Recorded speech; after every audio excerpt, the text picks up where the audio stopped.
반갑습니다. 예. 네. 먼저 총선 승리를 축하드립니다. 예. 그래도 이전 선거보다는 좀 나았지 않습니까?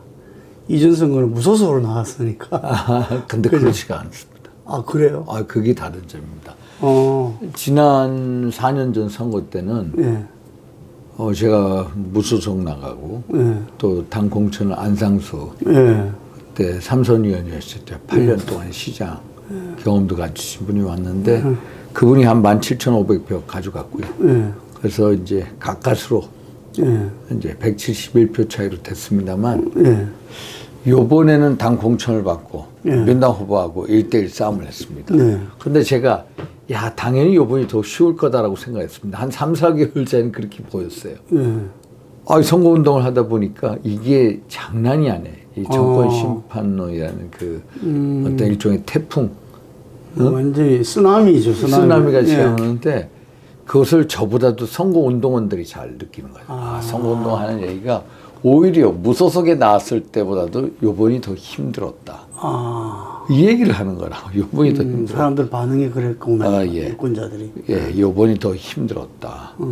그러니까 사실 이제 심판론이라는 게 그게 계속해서 제가 말씀을 이제 주의를 환기시켜 왔거든요. 이거 선거 심상치 않다. 그게 작년 여름부터 계속 느꼈고 그거에 대해서 이제 여러 준비해야 될 것을 얘기도 하고 그랬는데 그게 받아들여지지 않았습니다. 그래서 제가 보기에는 위기를 못 느끼는 게 우리 나라의 구실적인 위기다. 네. 지금도 마찬가지인 것 같아요. 네. 그래서 일단 이번 선거가 지난 선거보다 훨씬 쉬웠다가 아니라 오히려 선거운동은 지난 선거 때부터 훨씬 더 속된 말로 열심히 빡세게 했다. 네. 정말 선거운동 빡세게 했습니다. 알겠습니다. 그래서 표차 1대1인데 한 1,000몇백 표 차이 났습니다. 예. 지난번에 비하면은 이제 벌어졌지만 어쨌든 1대1로 그러니까 비교하자면 1대1로 비교하면 한 3, 4개월 전에는 사실 한 17, 8% 차이가 났거든요. 예. 그게 3, 4개월 동안에 거의 박빙으로 왔다는 거 그 자체가 엄청난 쓰나미라는 거. 우리 지역에서 이럴진데 타 지역은 어떻게 되냐. 딴 데 다 넘어졌어요. 수도권 하여튼 인천 경기 수도권 지역이 정말 참패당할 수 없는 그런 분위기였다. 저희가 분석할 때 그 3월 첫 주까지는 비슷했어요. 예. 제가 그래서 이거는 개가바둑이다. 예. 가반 없는 예. 어느 당도 가반 없는 개가바둑이 됐는데 이게 그냥 아까 말씀한 폭풍과 쓰나미가 불다 보니까 이게 이종섭의 호주론부터 시작해가지고 국민들 거기에 얌전한 국민들 보기 그냥 폭발해버린 거예요. 이게. 맞습니다. 근데 거기에 대해서 문제는 뭐냐면은 대응이 그냥 인정하고 예. 예를 들면 앞으로 잘하겠다 이래야 되는데 끝까지 인정을 하지 않고 하니까 그게 이제 중도층까지도 마음을 확 돌려버린 거죠. 이게. 그러니까 가장 큰 문제는 우리 대통령실이나 우리 당이나 정무적인 판단 능력이 없습니다. 정무적인 판단 능력. 이게 이 문제가 터지면은 빨리 이 문제를 정무적으로 감각적으로 해결하려고 노력을 해야 되는데 그냥 기다리는 거라. 대통령실의 입장을 기다리고 또 대통령실에서 입장 전이가 제대로 빨리 안 되고 이러 보니까 연쇄적으로 우리가 어떤 현안 문제에 대해서 제대로 된 대응을 못 한다는 거. 저는 대통령이 이제 정치하는 대통령이 되겠다. 나 그 코미디라고 보거든요. 맞습니다. 대통령이야말로 정치하는 사람이지. 그게. 그런데 그런 말이 할 정도 총선 지나고 나서 그게 모습이다. 이랬는데 어쨌든 영수회담도 하고 어제 기자회견도 했어요. 그래서 어떤 분들은 진작하지. 이런 말도 있었는데 어떻게 보셨습니까? 하여튼 어제 보면은 대통령이 민심을 받들고 또 총선에서 나타난 민심은 결국 소통하고 또 협치해라 이런 거 아닙니까? 그래서 어떤 진정성을 가지고 정치권이나 야당하고 소통하겠다 이런 어떤 그 심정으로 진정성을 전달했다. 이렇게 봅니다. 그래서 긍정적으로 여러 가지 사안에 대해서 본인 입장을 설명하고 또 사과할 건 사과하고 또 양해를 구할 건 양해를 구했다. 제가 보기에는 몇 가지 평가할 부분이 있습니다. 일단은 이제 총선 참패 이후에 대통령이 변화하겠다. 변화의 물꼬를 트겠다 했고 사실 당이 먼저 변화해야 되는데 당보다도 대통령이 먼저 변화하고 있다는 거. 그리고 기자회견을 어떤 무제한으로 질문을 정해지 않고 기자분들한테 무제한으로 했다는 거. 또 하나는 그동안의 국정 운영 또 김건희 여사 이 문제에 대해서 먼저 사과를 했다는 거. 이런 면이 일단은 제가 높이 평가하는 부분입니다. 그렇습니까? 근데 이제 그 세간의 관심은 예. 그동안 국회에서 이루어진 법률, 물론 뭐 민주당이 단독으로 한 부분들이 많았지만 9차례 걸려서 거부권을 행사했잖아요. 예, 예. 근데 지금 이제 이른바 최상병 특검은 국민 여론에서 여론조사에 67%가 찬성하는 이번 21대 국회 내에 이루어지길 바란다. 67%에 달하는 건데 그 부분에 대해서는 어쨌든 간에 국힘이 기존 입장, 수사를 지켜보겠다. 미진하면 언제라도 특검하겠다. 뭐 어제 대통령은 본인이 직접 나서서라도 하겠다. 이런 이야기를 했어. 이게 어쨌든 총선 민심하고는 좀 다른 거 아니냐라는 비판이 많았거든요. 이건 어떻게 보십니까? 사실 이제 누구든지 이거는 결국 최상병, 최수근 상병의 순직 사건은 명명백백하게 진실을 밝혀야 됩니다. 예. 그거는 뭐 불문가지입니다. 그런데 일단은 아시다시피 공수처에서 지금 수사를 왕성하게 하고 있습니다. 최근에 뭐 김기한 사령관부터 뭐 유재훈, 뭐 경훈 단장 등등등 또 경찰에서 하고 있고 양대 수사기관이 이걸 수사를 하고 있는데 특히 공수처 같은 경우에 민주당이 공정한 수사를 하겠다 해가지고 지난 정권에서 만든 그렇죠. 사정기관 아닙니까? 그걸 하고 있는데 이걸 뭐 도중에 스탑하고 다시 특검으로 한다? 이거는 아닌 것 같아요. 그래서 절차적인 문제입니다만은 일단은 이제 공수처 수사를 일단 되는 걸 보고 거기서 국민적인 의혹이 한 점이라도 있다면은 대통령 말씀 맞다나 본인이 특검을 요청하겠다. 네? 그게 우리 당의 입장이고 저도 그게 절차적으로 맞다고 생각합니다. 절차적으로. 이게 공수처가 수사를 안 했으면 모르는데 수사를 했습니다. 수사 시작했고요. 지난번에 이종섭 장관도 공수처에서 뭐 출국 금지를 시켰고 또 한 번 또 소환 조사를 받았고 이렇게 되고 있는데 이것을 그만두고 다시 또 특검을 하라? 이거는 아니다. 대통령 입장에서 수사기관이 이렇게 있고 여기서 수사를 하고 있는데 딴 수사기관으로 바꿔라? 이렇게 할 수는 없는 거 아닙니까? 그래서 저는 일단은 저도 절차적인 미비다. 그렇다고 해서 진실이 막힌데 한 점의 의혹이 있다면은 반드시 그래 어떤 특검을 도입하겠다. 그때는 여야 합의로 특검을 하면 된다. 이런 생각입니다. 그래서 일종의 조건부 수용으로 나왔죠. 예. 그러면 이 거부권을 행사하면은 28일쯤 재의결이 될 건데 그때 지금 우리 유 의원님 이야기하시는 거 들어보니까 그 재일되긴 좀 어렵겠네요. 예. 재의결되기는 몰라도 일단은 이제 뭐 몇 분은 특검을 해야 된다라고 하고 사실 국민분들이 67%가 찬성한다고 하는데 이런 걸 제대로 모르실 거예요. 사실 특검이 뭐고 공수처가 뭐고 뭐 경찰이 뭐고 그래서 일단은 우리가 한 170석인가요? 117인가? 117이죠. 지금 현재 의석수. 그래서 28일 날 넘어오게 되면은 아마도 이제 18표 맞습니다. 이상 저쪽에 가면은 이제 특검이 찬성이 되는데 제가 말씀드린 이런 절차적인 미비점 등을 우리 국회의원들 다 알고 계시고 그거에 대해서 어떤 당연히 토론을 하겠죠. 저희 의원총회 같은 데 토론을 하고 또 거기서 당론으로 또 의결이 정해진다면 이게 뭐 큰 반란표는 없을 것이다 라고 보고 있습니다. 그래 되면 이제 공수처 수사가 진행되고 이래 되면 22대 국회 가서 또 어떻게 될지 모르겠네요. 22대 국회는 저희가 의석수가 108석이니까 또 거기는 또 다른 문제가 되겠죠. 예.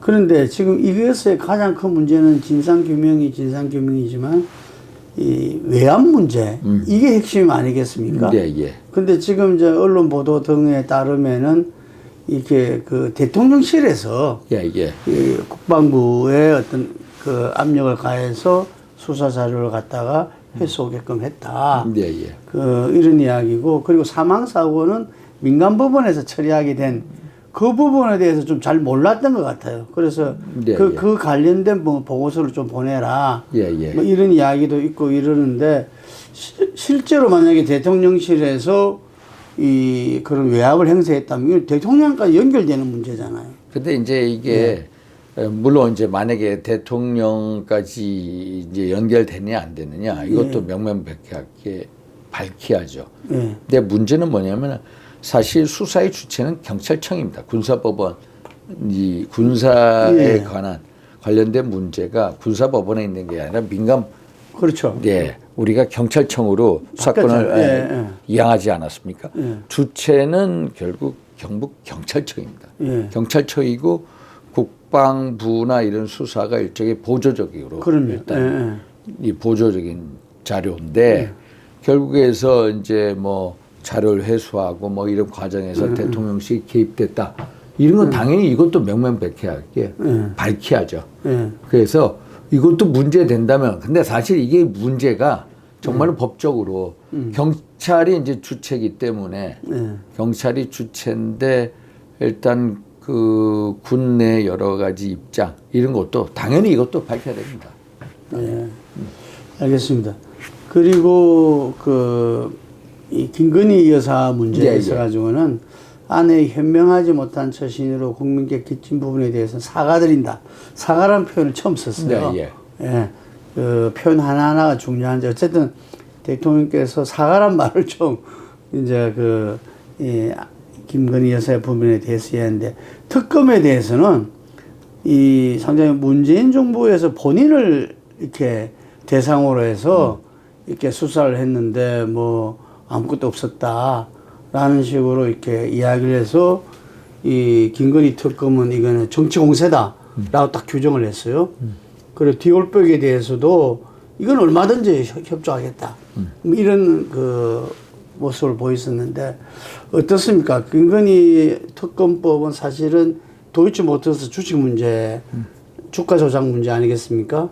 근데 그게 상당히 지금 이 수사에 진척을 가하고 있는데 현재 그 다음 진척이 안 되는 것 같아요.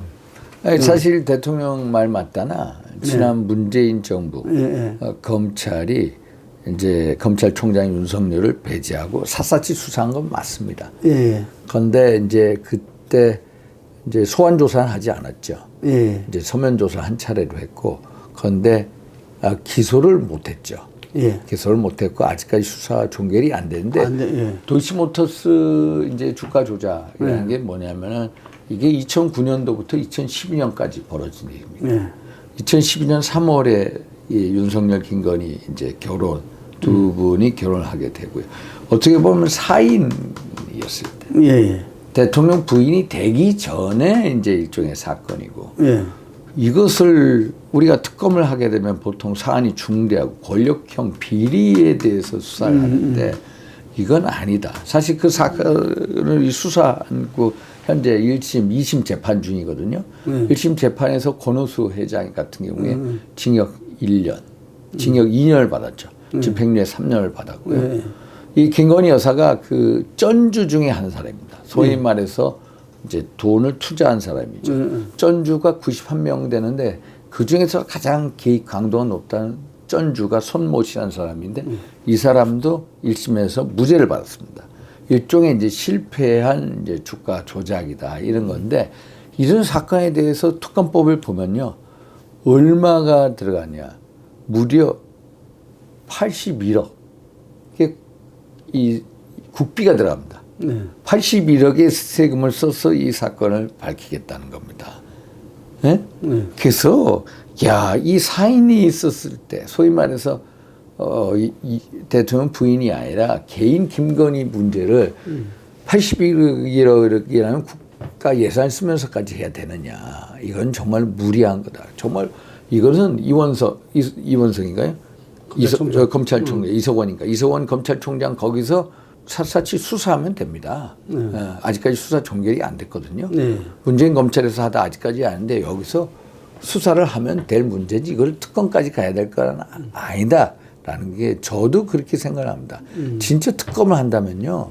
저 같은 경우에 대통령이 부인이 권력이 있을 때 문제가 있으면 그게 특검으로 가야 되는 거죠. 오히려 김건희 여사보다도 저는 오히려 김정숙 여사가 이제 이런 특검의 소지가 더 크다고 볼 수도 있습니다. 왜냐면 김정숙 여사 같은 경우에 지금 한국 납세자 연맹이 이제 당신이 입는 옷을 보니까 옷이 뭐 누리꾼들의 얘기에 의하면 그 5년 동안 178벌이라고 얘기를 합니다. 그 옷을 보면 옷이 당신 돈으로 하는 게 아니라 세금으로 한다. 그래서 이거에 대한 공개 정보를 이제 청구를 했거든요. 그래서 이게 1심에서 정보 공개를 하라 하는데 안 하고 있습니다. 그런데 이것도 보면 이게 하나의 일단인데 이 여러 가지로 본인은 이제 자기 개인 돈으로 썼다라고 하는 입장인데 문재인 대통령의 재산이 제가 알기로 취임하기 전 18억 6천에서 재임 기간 동안 21억 6천으로 3억이 늘어납니다. 그러니까 이 사람들이 더욱더 그거에 대한 의심을 가지고 소위 말해서 국가 세금으로 당신 옷 구입한 거 아니냐 이런 것도 있는데 이보다 더 중요한 문제가 한 건 있습니다. 그게 뭐냐면은 보통 우리가 대통령 부인들이 순방에 나선 경우가 임기 내 평균 한 24건에서 5건입니다. 김정숙 여사는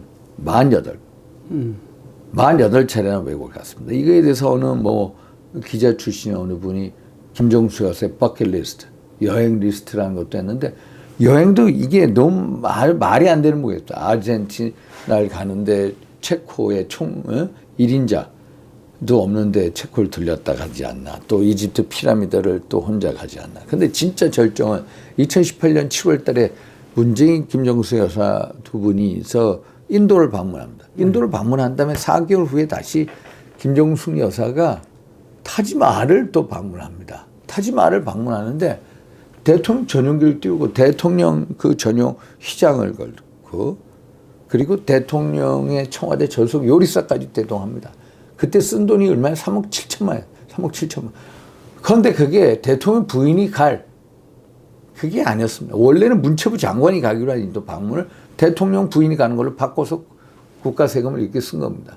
그때 문체부 장관이 갔다면 2,600만 원이 드는 겁니다. 2,600만 원. 2,600만 원 드는 그 비용을 국가 세금으로, 국민의 세금으로 3억 7천만 원이 들어가요.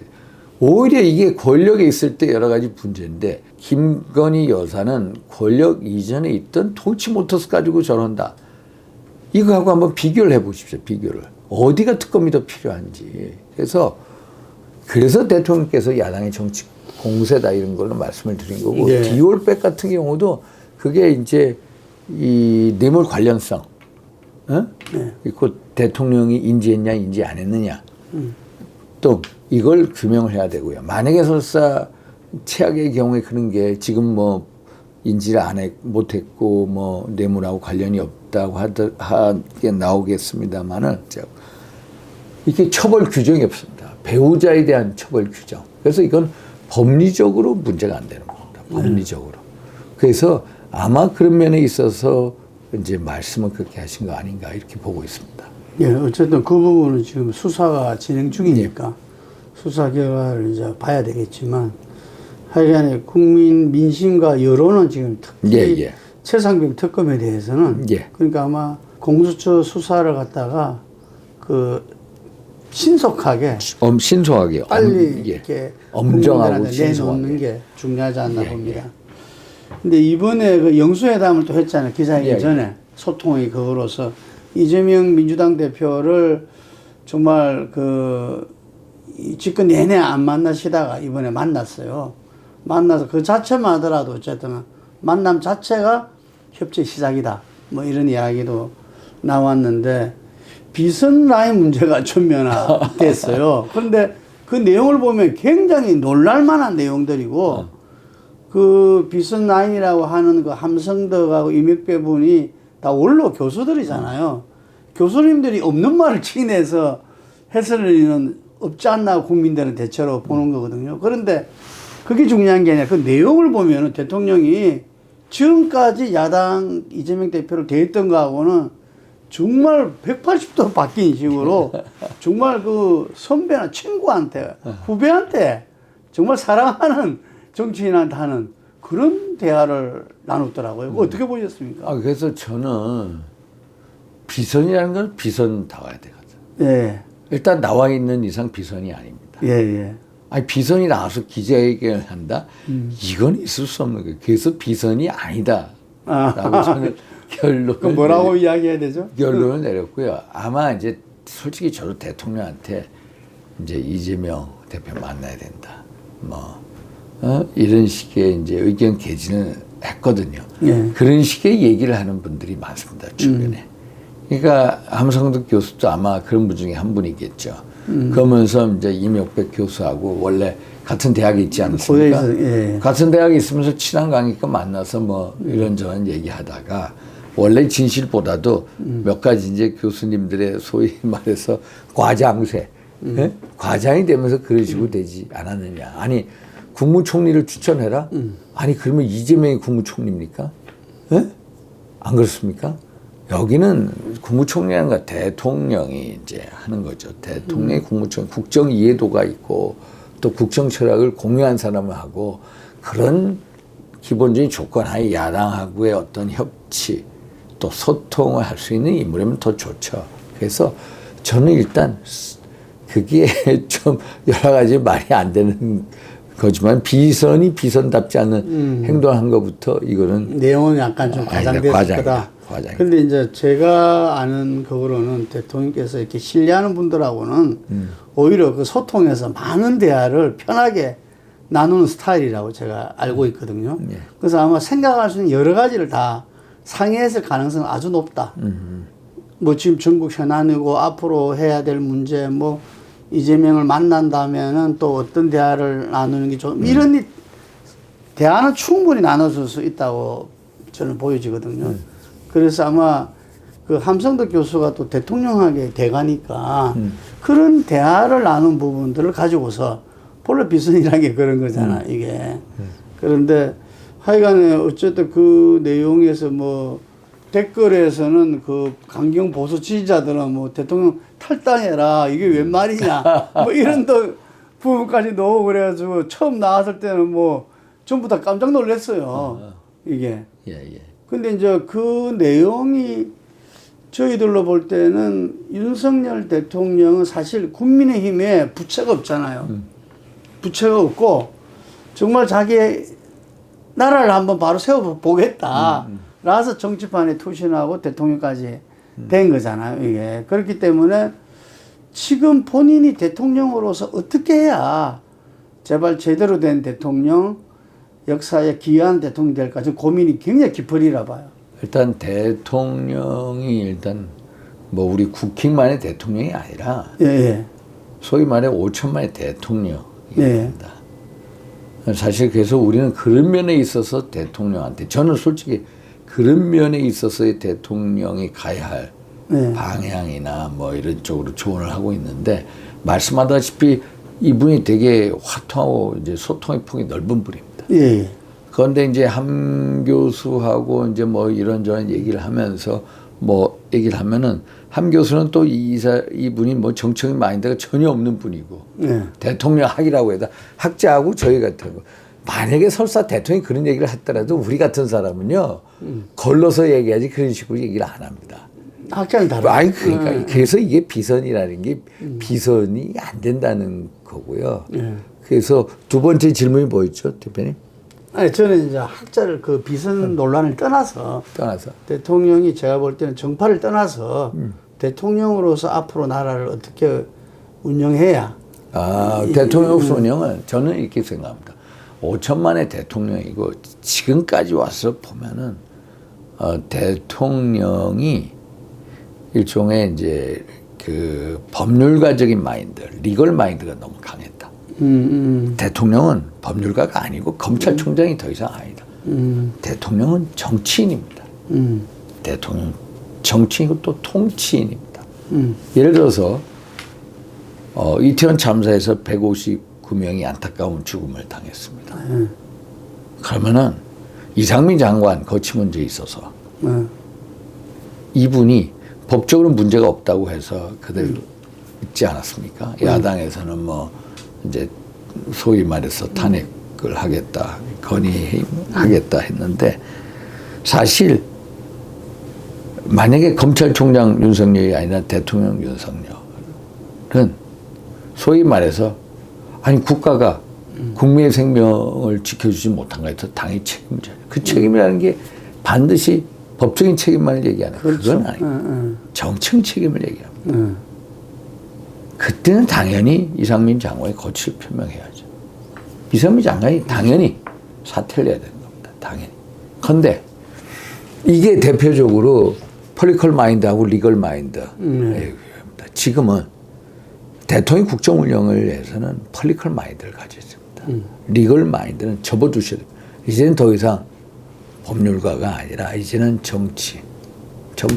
그런 면에 있어서 정치하겠다. 이런 말씀하셨는지 모르겠어요. 정치하는 대통령이 되겠다. 근데 그 영수회담이나 그 기자회견 한 거 보면 여전히 리걸 마인드가 강하게 아직까지 자리 잡고 있는 것 같은데요.